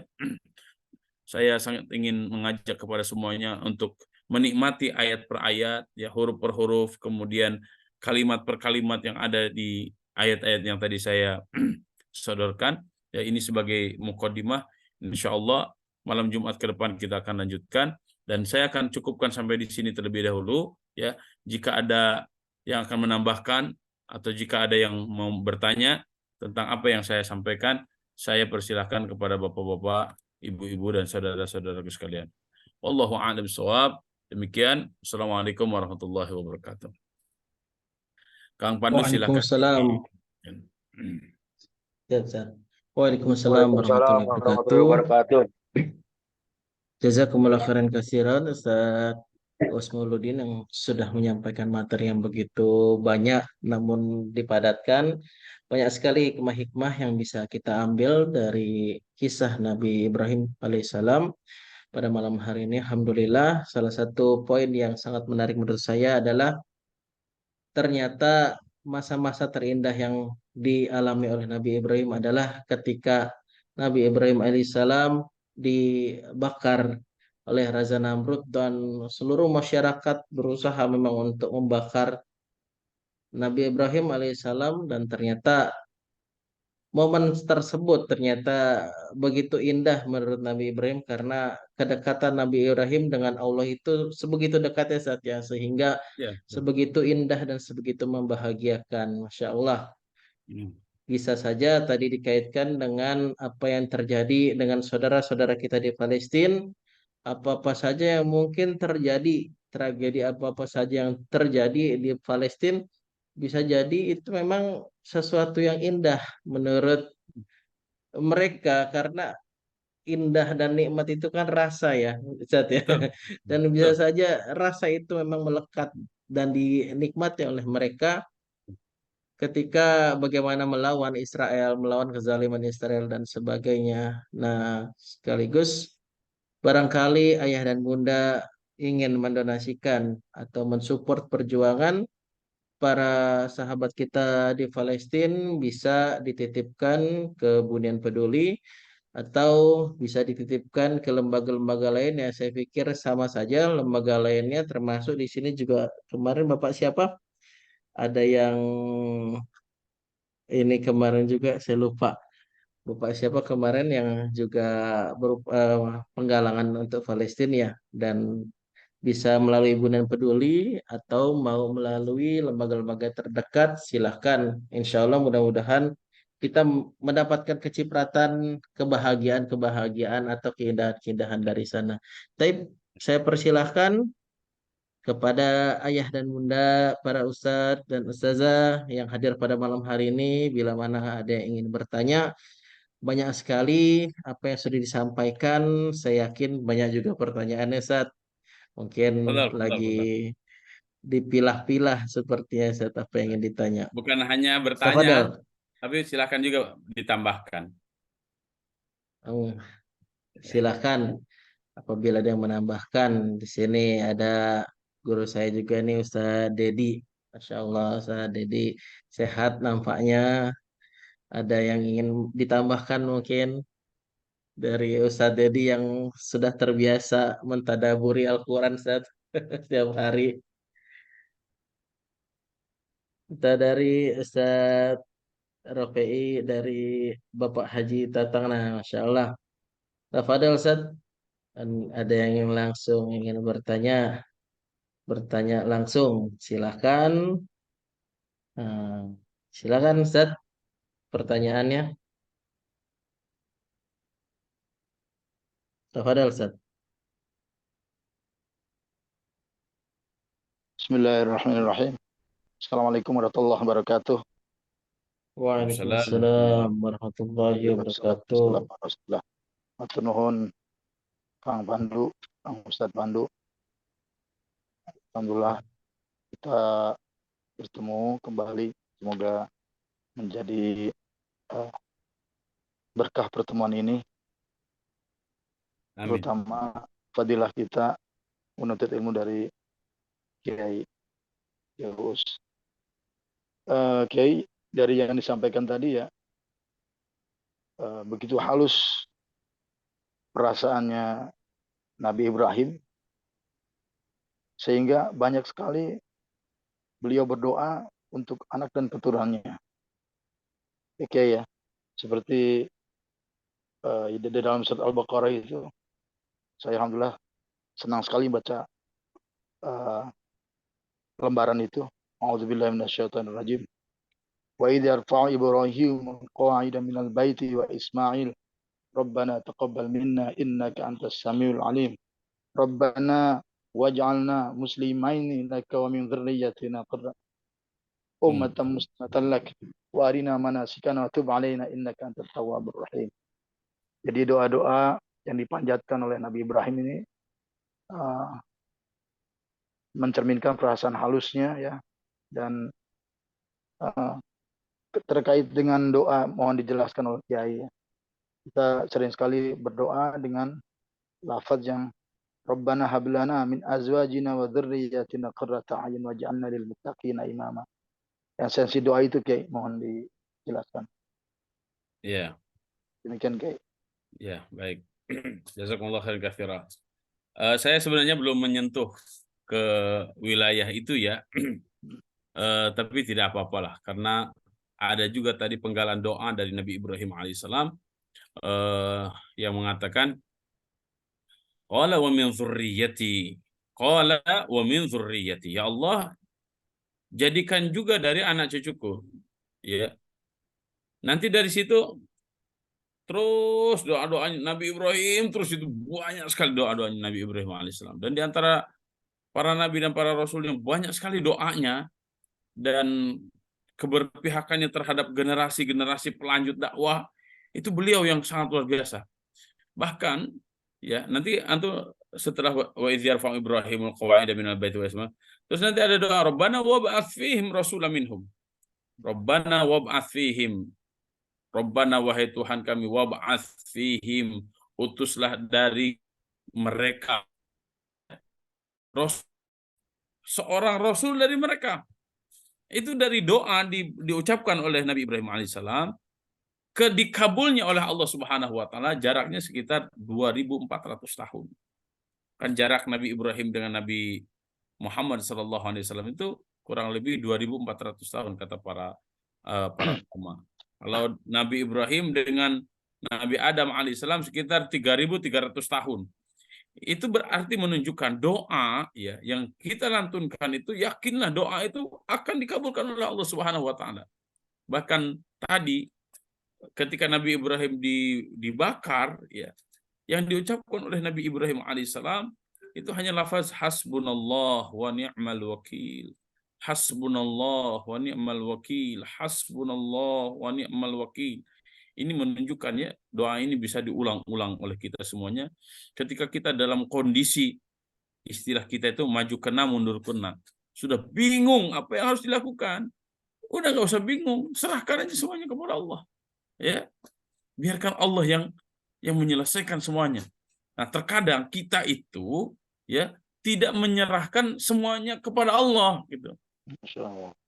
Kita terkadang merasa bahwa kita itu masih bisa, kita itu mampu, kita ini, padahal la haula wala quwata illa billah, tidak ada daya dan kekuatan kecuali milik Allah Subhanahu wa taala. Ya. Berapa miliar yang kita donasikan ke Palestina?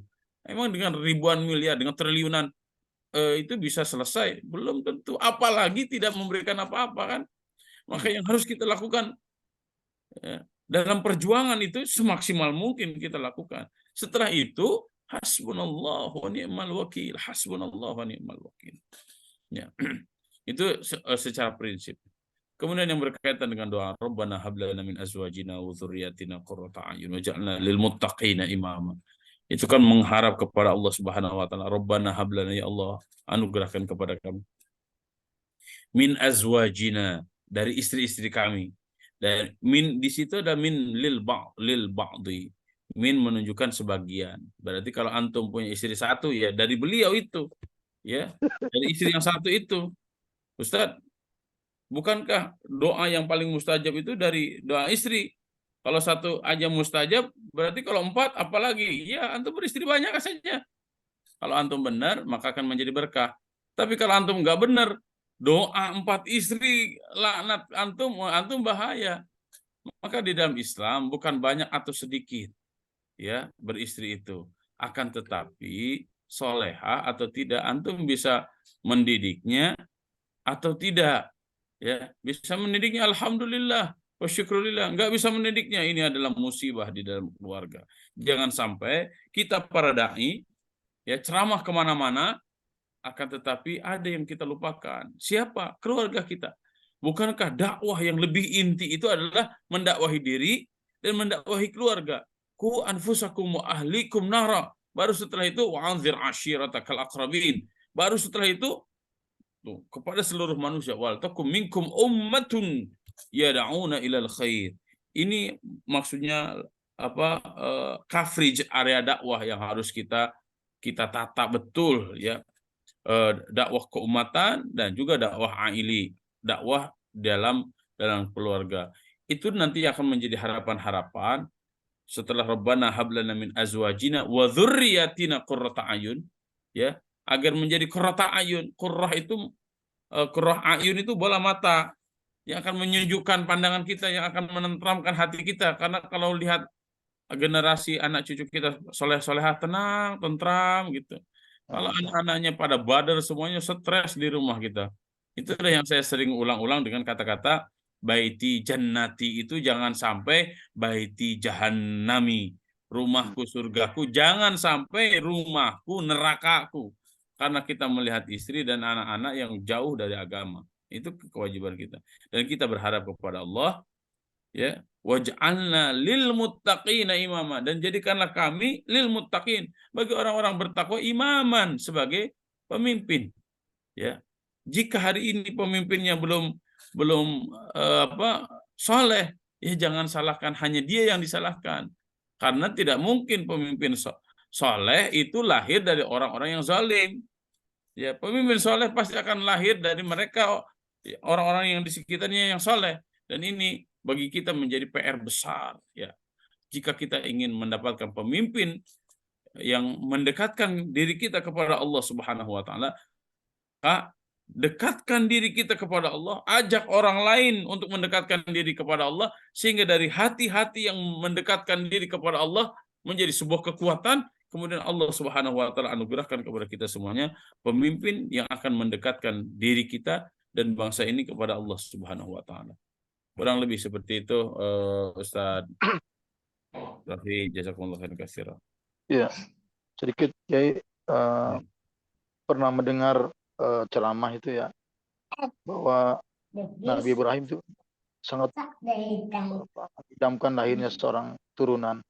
Ya. Kemudian di saat Nabi Ismail itu beranjak remaja Mm-mm.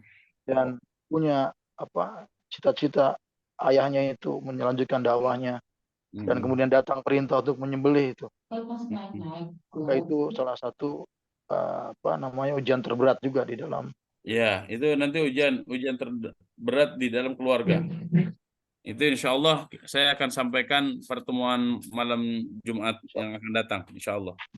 Insyaallah. Allah Ini, ya. ini, ini saya eksplorasi banyak hal ya tentang kekuatan diri karena banyak di antara kita yang melupakan kekuatan diri kita.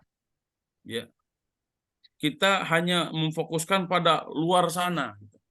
Padahal kekuatan yang harus kita kokohkan terlebih dahulu sebelum orang lain di luar sana, kekuatan jiwa kita. Nabiullah Ibrahim alaihissalam menjadi nabi yang Allah Subhanahu wa taala perjalankan ke beberapa negara. Ya. Bayangkan dulu tuh nggak ada pesawat. Dulu jalan juga nggak ada.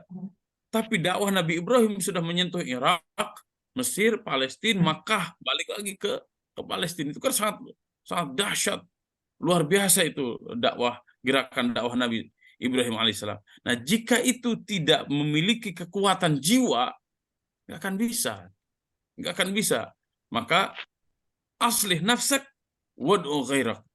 Kokohkan dirimu, kokohkan keluargamu, kokohkan bangsamu, gitu tuh. Dan itu menjadi marahil fid dakwah. Nanti itu menjadi fase-fase di dalam dakwah, ya. Jadi tahapan-tahapan dakwah itu harus terus begitu tuh. Diri, keluarga, lingkungan, bangsa dan negara terus bolak-balik. Ya. Jadi dakwah, objek dakwah itu bukan hanya sekadar orang lain terus, bukan objek dakwah itu. Justru diri kita yang harus lebih pertama dan lebih utama. Agar apa? Agar nanti punya daya hunjam dan daya tarik. Apa yang kita sampaikan itu menghunjam kepada hati orang lain. Karena yang kita omongkan itu bukan katanya, bukan hanya sekedar qalat TikTok itu, berkata TikTok, saya dapatkan di TikTok, saya dapatkan di grup WhatsApp, saya dapatkan di YouTube, saya dapatkan di Google. Bukan begitu, tapi saya dapatkan di dalam Al-Qur'an karena memang dirinya mengkaji. Nah, itu akan beda daya hunjamnya. Setelah daya hunjam itu ada, nanti Allah Subhanahu wa taala akan anugerahkan daya tarik. Sehingga orang bergerak bersama-sama kita semuanya menegakkan Islam, melaksanakan Islam, menegakkan Islam, dan juga berdakwah bareng-bareng sesuai dengan kemampuan kita masing-masing pada posisi kita masing-masing. Wallahu a'lam bishawab. Sepertinya ada yang raise hand ya, siapa? Ada saat Pak Purwo nih Oh ya, nampaknya Fadl, resen. silakan langsung. Oh iya, ini coach ini. Coach, silakan coach ditambahkan. Iya, coach. Mana nih? Ya. Bentar. Assalamualaikum Ya, warahmatullahi wabarakatuh. silakan. Waalaikumsalam Ustaz, warahmatullahi wabarakatuh. tadi ada penjelasan tentang ayah Nabi Ibrahim ya, ini cukup menarik karena memang menjadi perbincangan yang tarikannya cukup keras ya, ada dua kubu ya, yang saya beberapa kali menyimak juga penjelasannya. Yang pertama menurut Imam Ibnu Katsir, nama ayah Nabi Ibrahim adalah Tarikh, sementara di Al-Quran adalah Azar gitu ya. Ini bagaimana asal muasal perbedaannya?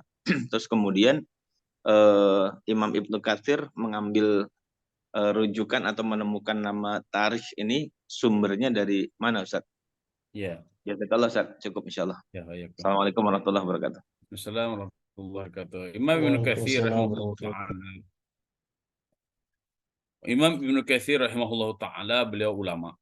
Beliau dikenal bukan hanya atas mufassir, akan tetapi beliau juga ahlul hadis dan beliau juga disebut dengan ahli sejarah. Maka otoritas keilmuan beliau sangat sangat luar biasa. Kita bisa lihat ya di dalam buku Qasasul Anbiya seperti apa pendapat Imam Ibnu Katsir rahimahullahu taala. Kalau kita lihat ya, Imam Ibnu Katsir rahimahullahu taala sebenarnya pendapat beliau merujuk kepada ahli tafsir sebelumnya. Siapa? Imam At-Tabari. Ya. Jadi kalau kita lihat pendapat Imam Ibnu Katsir itu diambil dari pendapatnya Imam At-Tabari. Dan Imam At-Tabari, semua para ulama tafsir sepakat, ya. Beliau ini kan ulama ensiklopedik, ya. Ulama hampir semua tahu.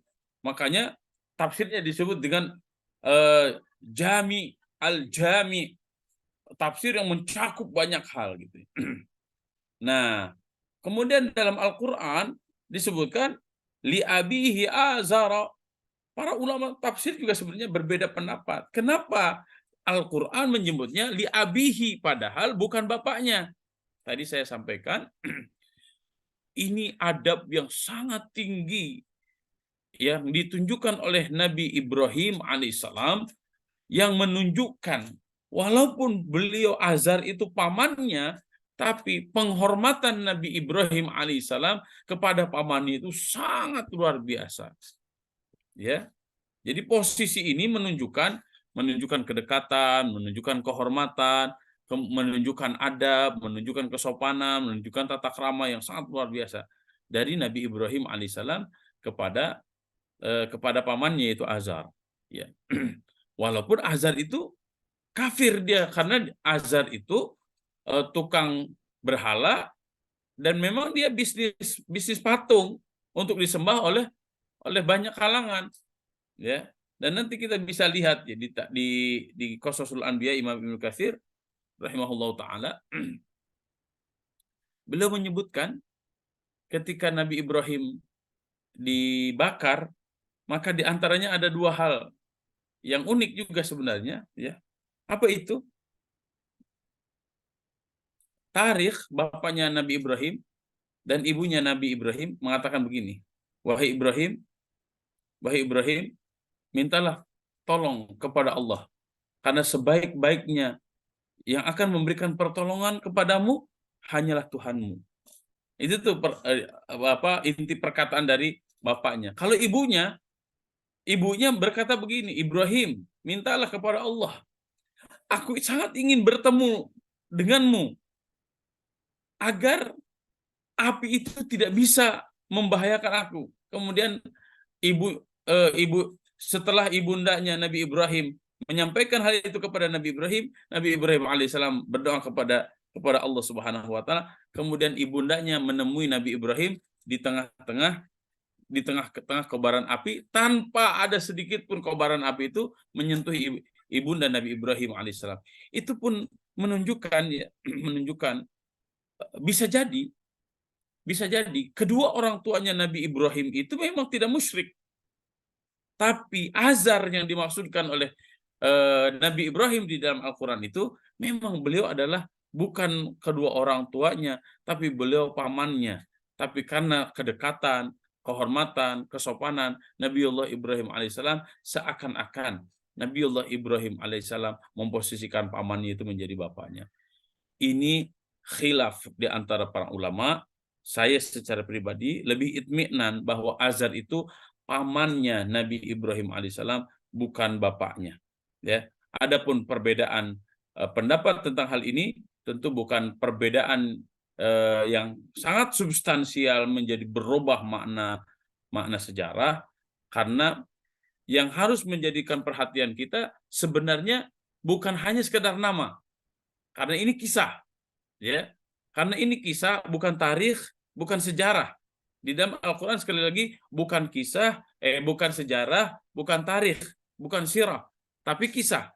Apa perbedaannya? Ini di awal tadi ada yang menanyakan lagi. Saya sudah berulang-ulang menyampaikan ini.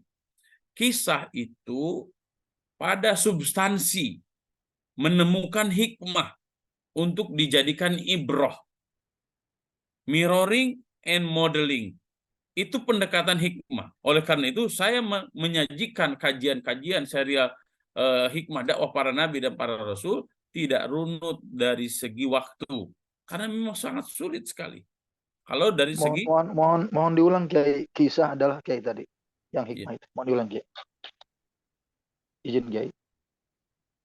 pendekatannya adalah dalam Al-Quran itu kisah, bukan sejarah, bukan tarikh, bukan sirah. Kenapa begitu? Karena kisah itu substansinya adalah menemukan hikmah, menemukan pelajaran-pelajaran penting, menemukan ibrah yang dijadikan cermin dan model bagi kita. Itu intinya kisah. Kalau tarikh itu lebih menekankan pada penanggalan. Jadi tanggal sekian, bulan sekian, tahun sekian gitu. Hari apa, tanggal berapa, bulan apa, tahun berapa, itu tarikh. Kalau sejarah, ini ujungnya kemana gitu. Ini kok ada begini, ujungnya kemana? Contoh begini, saya setiap kali kajian selalu menyebutkan Nabi Ibrahim bin Anu, nyampainya kemana?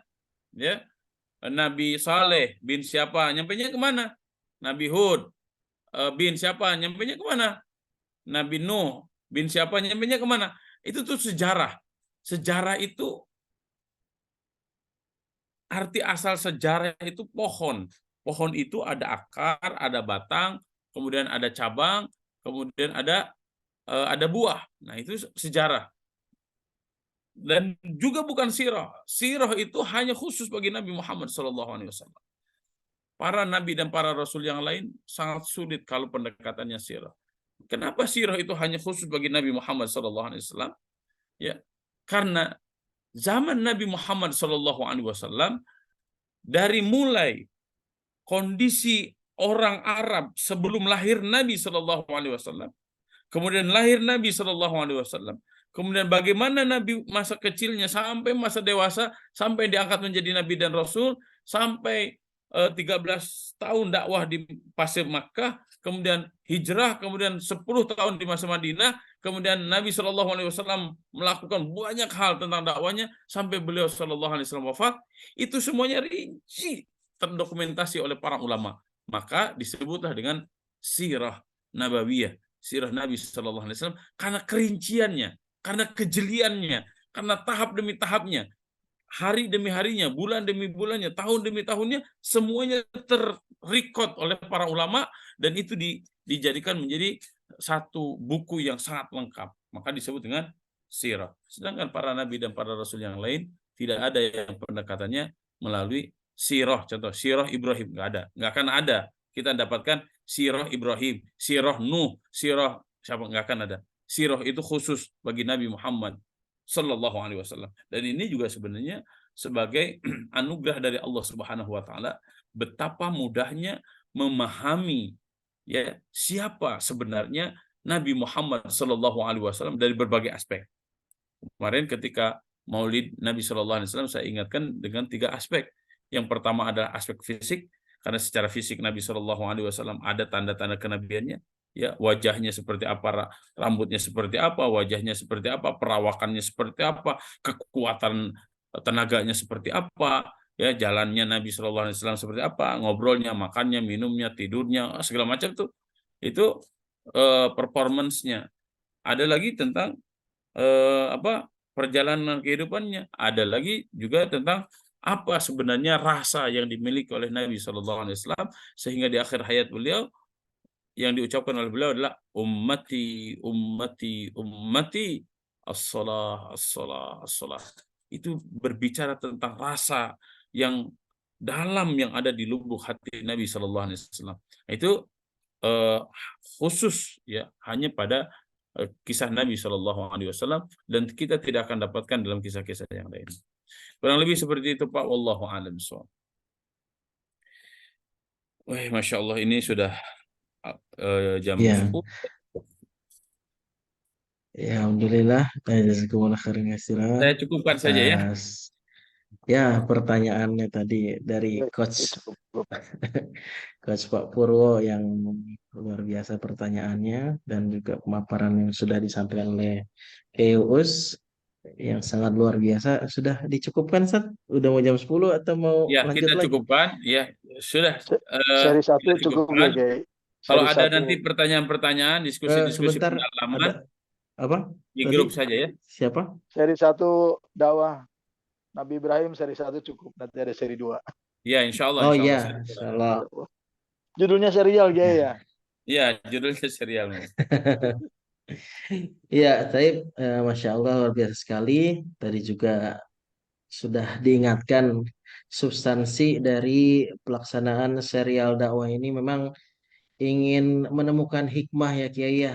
Bagaimana hikmah tersebut bisa dijadikan mirroring dan modeling untuk aktivitas kita, untuk kehidupan kita dan juga untuk makanan jiwa kita sehingga kita bisa menerapkan apa ya saja yang dirasa baik oleh jiwa kita nantinya sesuai dengan apa yang sudah didapatkan dari kisah-kisah Nabi dan juga Rasul. Tapi luar biasa, Alhamdulillah malam ini materinya padat sekali, materinya luar biasa sekali. Mudah-mudahan semua peserta ayah dan bunda, para ustadz dan juga ustazah mendapatkan manfaat dan juga mendapatkan hikmah yang luar biasa. Kalau saya pribadi, luar biasa hikmah pada malam hari ini karena kalau sekedar baca buku kemudian juga apa namanya mendengar-mendengar sekali dua kali itu oh iya kita sudah mengiyakan tapi itu hilaf lagi lupa lagi. Nah, kalau senantiasa diingatkan terus tuh alhamdulillah mudah-mudahan terus ingat dan selain diingat juga dirasakan dan juga diimplementasikan. Terima kasih. Jazakallah khairan kasiran saat Gus Mauludin MA yang sudah memaparkan materi yang sangat luar biasa. Kemudian info terakhir dari kami dari Bunian Peduli saat ini sedang melakukan penggalangan donasi yang akan disampaikan kepada saudara-saudara kita di Palestina bagi Bapak dan Ibu, para ustadz dan ustazah yang mungkin ingin menitipkan donasinya kepada Bulan Peduli, bisa menghubungi saya atau kontak personnya di sana ada Ibu Ustazah Suhara Madewi. Insya Allah tanggal 5 November kita akan menyerahkan bantuan donasi yang sudah terkumpul kepada otoritas yang akan menerbangkannya langsung ya akan menyampaikan langsung kepada saudara-saudara kita di Palestina nanti. Insya Allah seremonialnya akan diadakan di Pesantren Bunda Indonesia. Insya Allah pada tanggal 5 November ya hari Ahad kita akan menyampaikan donasinya itu. Jadi masih ada waktu hingga tanggal 5 November kita akan terus melakukan penggalangan insya Allah. Tapi jazakumullah khairan kasiran atas perhatiannya. Terima kasih yang tidak ternilai. Terima kasih yang banyak kepada Kiai Us Mauludin atas ilmu-ilmu yang sudah disampaikan kepada kita semua. Semoga menjadi ilmu yang bermanfaat bagi kita semua. Baik, Amin. kita cukupkan pertemuan kita pada malam hari ini dengan sama-sama mengucap alhamdulillah dan juga doa kafaratul Sampai majlis. nanti yang satu mau kursi ayat Allahumma Ya. asyhadu an la Barakallahu wa bihamdika ilaha nasyhadu an la ilaha illa anta illallah. nastaghfiruka wa natubu ilaik. Akhir, Kiai. Baik. Ya, Jazakallah Assalamualaikum. khair. Pamit ya. Silakan Terima kasih. beristirahat. Ya, kita Jangan pamit. lupa mengikhiri doa ya, membaca doa dan juga membaca tahlil wiri doa ya sebelum tidur. Ya, semoga semuanya sehat walafiat dan semoga kita bisa bertemu lagi. Pamit izin. Assalamualaikum warahmatullahi wabarakatuh. Waalaikumsalam Waalaikumsalam warahmatullahi warahmatullahi wabarakatuh. wabarakatuh. Izin pamit semuanya, saya tutup pertemuan kita pada malam hari ini. Nah,